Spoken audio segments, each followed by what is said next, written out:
On December 22, 1299, in Syria's Wadi al-Khaznadar, one of history's most extraordinary scenes unfolded. Mongolian archers stood shoulder to shoulder with Armenian crusader knights, while Georgian cavalry fought alongside Turkish warriors. Leading this eclectic alliance was Ghazan Khan, the Mongol emperor who had converted to Islam just 4 years prior. Their adversaries? The Mamluk army, also Muslim. This event epitomizes one of history's most perplexing ironies. The very Mongols who had once devastated Baghdad and slaughtered hundreds of thousands of Muslims had, astonishingly, become what some saw as the last hope for the Crusades. But was this a genuine lifeline, or merely the feverish delusion of a fading dream? Share your thoughts in the comments below, and let me know your location and current time. I'm keen to see the global reach of our historical community. To grasp the profound significance of this battle, we must turn back 39 years to another pivotal clash that completely reshaped the power dynamics of the Middle East. September 3, 1260, in the Ain Jalut Valley, Palestine. Imagine yourself a Mongol warrior under General Kitbuka. For 2 decades, your empire had subjugated vast territories, from China to Poland. You witnessed the mighty city of Baghdad, a jewel of Islam, consumed by flames. Defeat was almost an alien concept in the Mongol lexicon, yet on this day, the unimaginable was to occur. Sultan Qutuz of the Egyptian Mamluks had dared what none seemed to contemplate. He executed Hulagu Khan's envoys and displayed their heads at Cairo's gates, a clear declaration of war.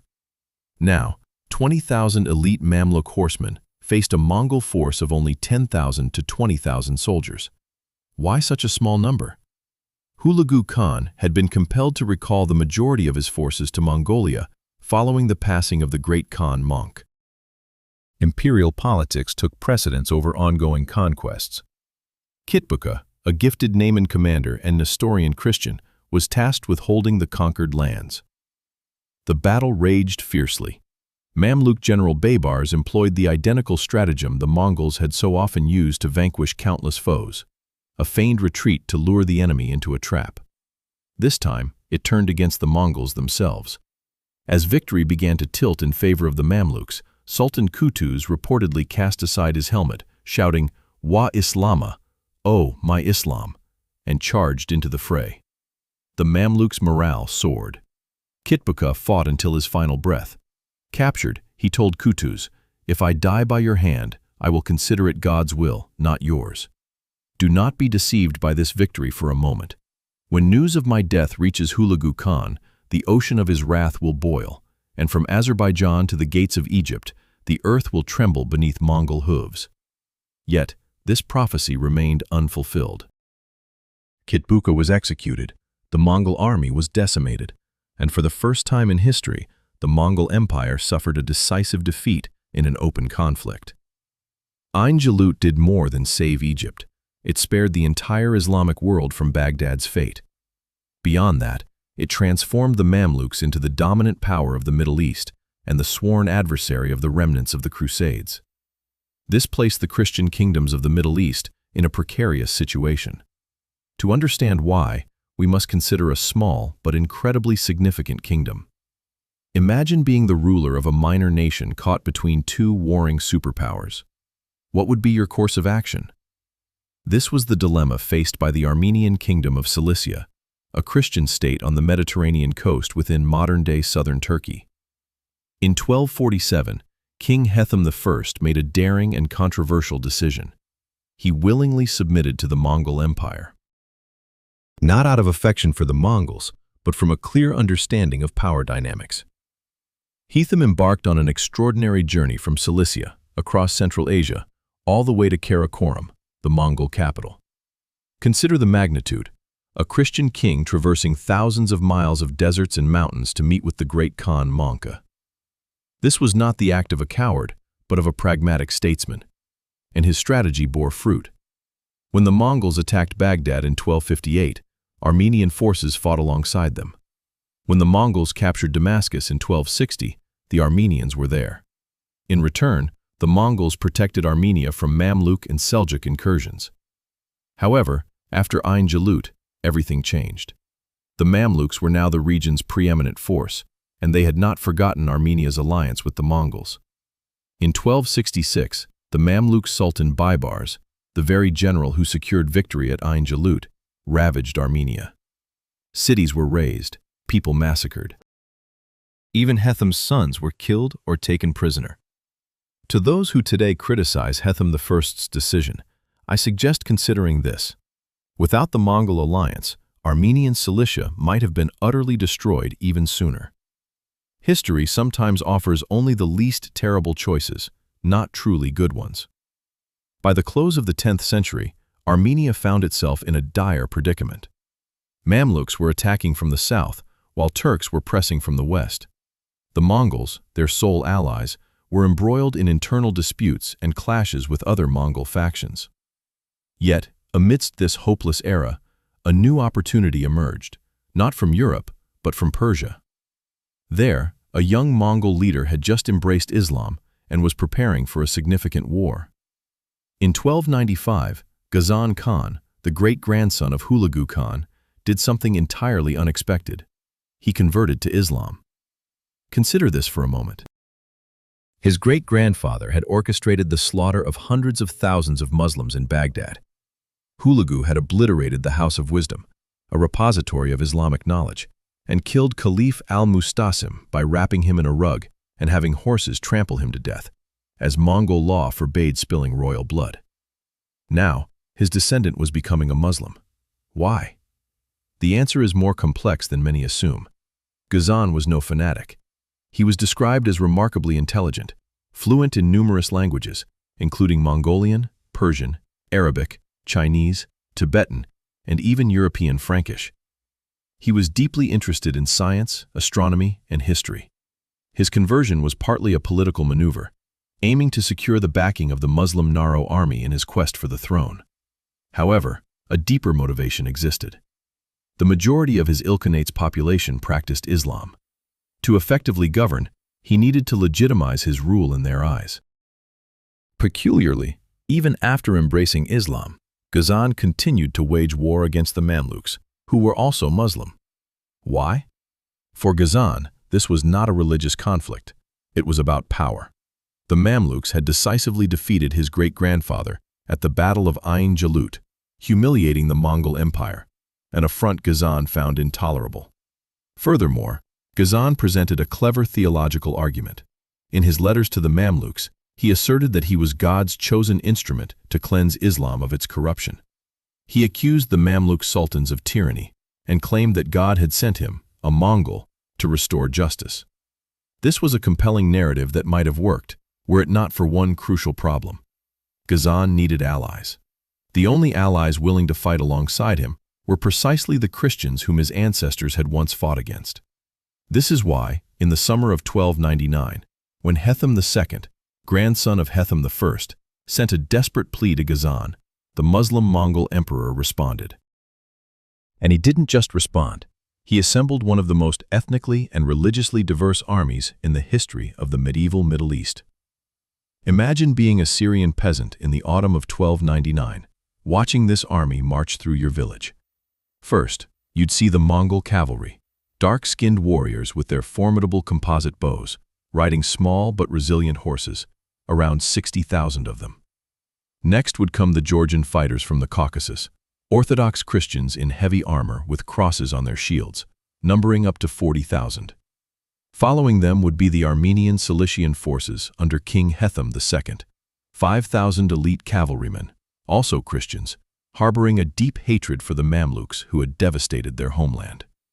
Scattered throughout, according to some disputed sources, were even a few Templars and Hospitalers from Cyprus and Armenia. All were commanded by Ghazan Khan, the Mongol emperor who had embraced Islam. They were moving south with a singular objective, to crush the Mamluks and reclaim Syria. But for the Christians in this coalition, there was a more profound motivation. They believed, or at least hoped, that if they helped the Mongols defeat the Mamluks, Jerusalem could be returned to Christian hands. This hope wasn't unfounded. Ghazan had promised in letters to Europe that if they assisted him in defeating the Mamluks, he would return Jerusalem to the Christians. This was a promise similar to those made by previous Mongol emperors, none of whom had ever fulfilled it.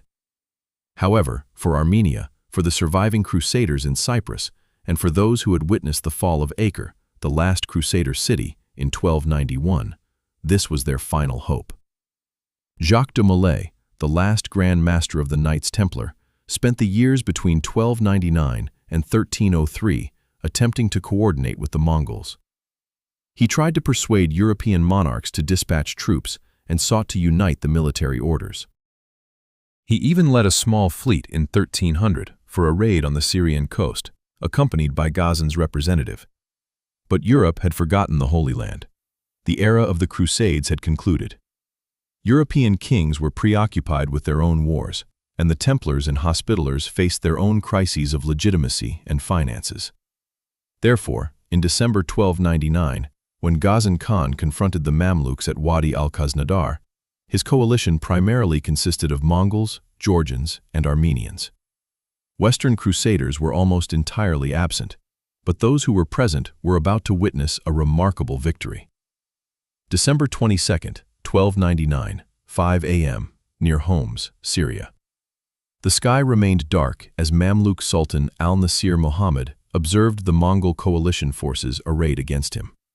He commanded an estimated 20,000 to 30,000 Mamluk horsemen, revered as the finest warriors in the Middle East, men who had crushed the Mongols at Ain Jalut 39 years prior. This confrontation, however, presented a numerical disadvantage for the Mamluks, with the Mongol contingent outnumbering them. More significantly, this was the army of Ghazan, not the weakened remnants of Kitbuka's era. As dawn broke, battle commenced. In adherence to their cavalry traditions, the Mamluks charged, a perilous frontal assault against the Mongols, recognized masters of mounted warfare. Yet, the Mamluks possessed distinct advantages. Their horses were larger, their armor thicker, and they were trained for close-quarters combat. For the initial hours, the forces appeared evenly matched. Mongol troops deployed their customary tactics, firing arrows from a distance while in motion, evading direct engagement.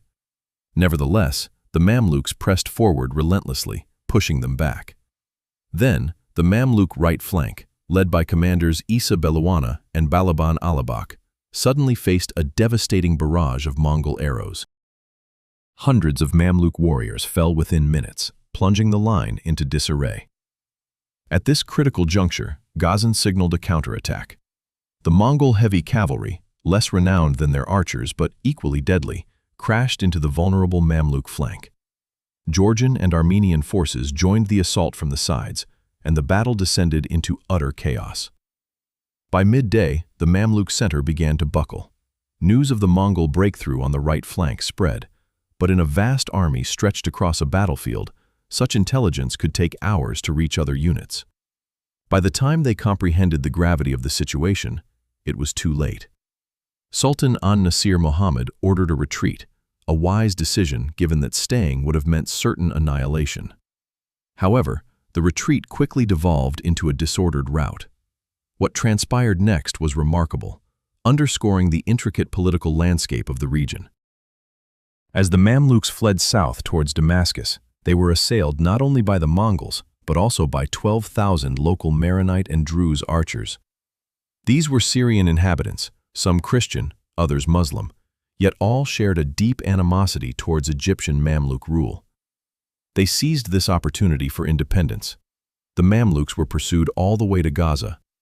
Damascus capitulated in late December or early January. A Mongol contingent under General Mule even conducted deep raids into Palestine. It was then that rumors began to circulate across Europe. Jerusalem liberated, the Holy Land returned to Christian hands, the Crusaders victorious. However, the reality was far more convoluted. In early 1300, talk of a miracle in the Holy Land pervaded Europe.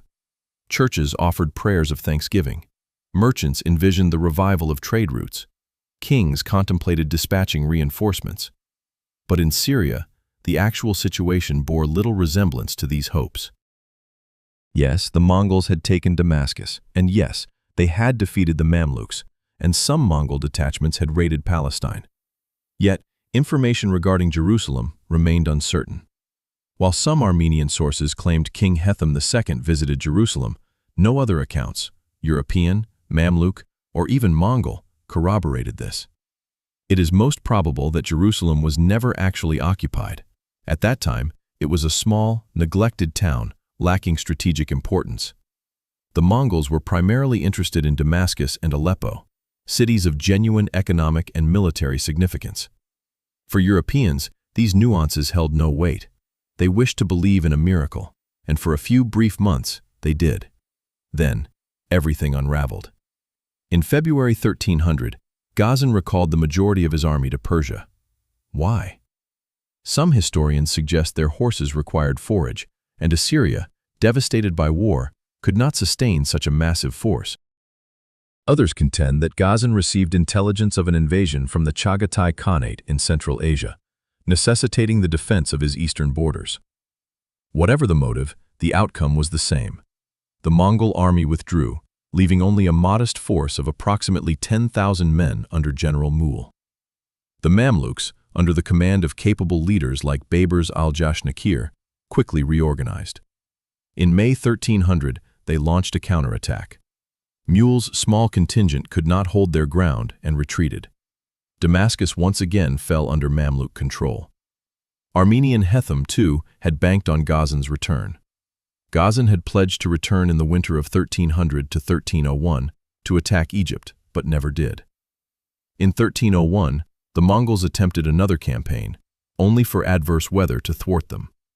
Their final attempt occurred in 1303, this time with a formidable army of around 80,000 troops, bolstered by Armenian forces. This was intended to be the decisive assault.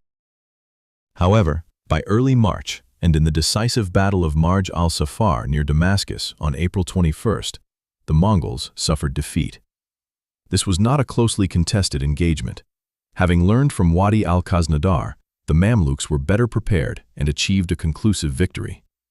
This marked the last major Mongol incursion into Syria.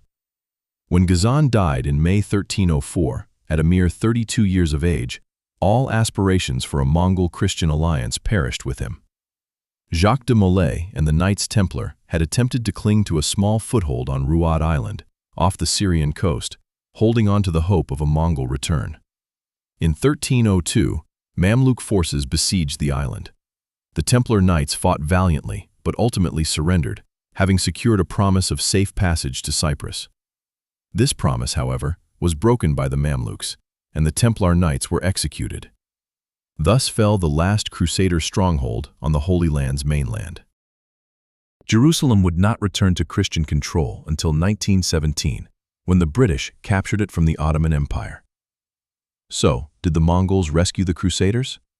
The answer depends on what rescued truly implies.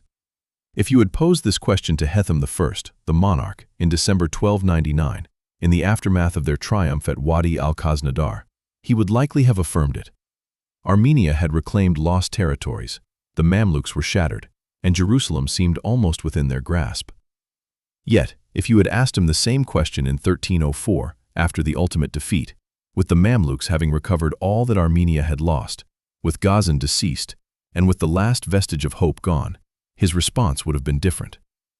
The truth is, the Mongols did not salvage the Crusader campaigns. They merely offered a fleeting moment of hope, a transient victory, a time when anything seemed achievable. Ultimately, it merely delayed the inevitable. But here's what's truly astonishing. During those brief periods in 1299 and 1300, when a multinational and multi-religious army fought side by side, they demonstrated something significant. They proved that, throughout history, alliances don't always adhere to the religious or cultural boundaries we typically imagine. A Muslim Mongol emperor could fight alongside Christian kings against Muslim sultans. Syrian Maronites and Druze could launch assaults on Egyptian Mamluk forces, despite sharing a similar faith. This is because, in the end, the politics of power are much more intricate than the simplistic narratives we often tell. Consider the choices these individuals faced. Hethum II in 1247 had to decide between confronting the Mongols and facing certain destruction, or submitting to them and having a chance at survival. He chose survival. Some term this betrayal, others pragmatism. Yet, it allowed Cilician Armenia to endure for centuries more. Ghazan in 1295 had to choose between maintaining his ancestral religion and facing opposition from most of the population, or converting to Islam and gaining the ability to govern more effectively. He chose conversion. Did this make him less of a Mongol or simply a sagacious ruler? Jacques de Molay, from 1299 to 1302, had to determine whether to persist in hoping for the Mongols' return and risking his knights' lives on Rewrote Island, or to surrender and acknowledge the Holy Land as lost. He chose hope. Did this lead directly to his death? No, that would occur 5 years later when King Philip IV of France arrested him. But did it make him a fool, or simply the last person who still clung to the dream? There are no straightforward answers to these questions, and that's precisely why this historical account holds importance. The clash at Wadi al-Khaznadar wasn't a monumental triumph that altered the course of events. It didn't rescue the Crusades. It didn't liberate Jerusalem. And within just a few years, everything it had accomplished was lost. Nonetheless, it remains significant for 3 key reasons. Firstly, it illustrates that history isn't a straightforward dichotomy of us versus them, not Christians against Muslims or East versus West. It's a complex web of interwoven interests, shifting allegiances, and crucial decisions made by actual individuals in challenging circumstances. Secondly, it reminds us that short-term successes don't inherently guarantee long-term prosperity. Ghazan was victorious at Wadi al-Khaznadar, but he couldn't sustain that triumph. Why? Because strategy isn't solely about winning battles. It's about the capacity to retain what you've gained, possessing the necessary resources for continued effort, and securing dependable allies. Thirdly, and perhaps most importantly, it offers lessons about the essence of hope and self-deception. The Crusaders in Cyprus, the Knights, the Templars, the Armenians, they all yearned to believe that the Mongols would be their saviors, and for a brief moment, it appeared possible. But hope founded on the strength of others is fragile. It can vanish at any instant. Ultimately, the Crusades didn't falter due to a lack of military victories. They failed because Europe lost the will to support them. They failed because the local kingdoms were too small and weak to stand independently. And they failed because they placed their faith in a Mongol empire that was internally chaotic and incapable of dedicating the necessary resources. This narrative transcends mere betrayal, cowardice, or a straightforward military debacle. It delves into the mathematical calculus of power dynamics. Occasionally, the numbers simply don't align in your favor, regardless of your valor in battle. So, reflecting on this historical account from 72 to 75 years ago, what lessons can we glean?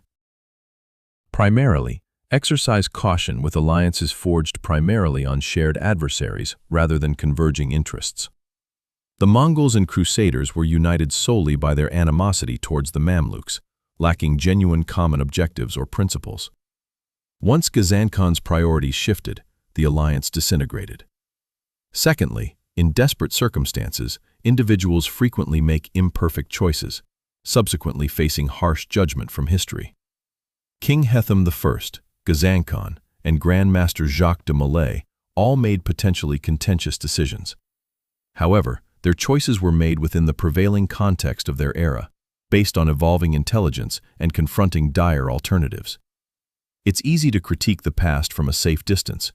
Comprehending it is far more challenging. My third point, military triumph alone is insufficient. Political acumen, economic involvement, and unwavering resolve to see things through are essential. The Battle of Wadi al-Khaznadar was a stellar military victory, yet it yielded no enduring gains due to the absence of these crucial elements.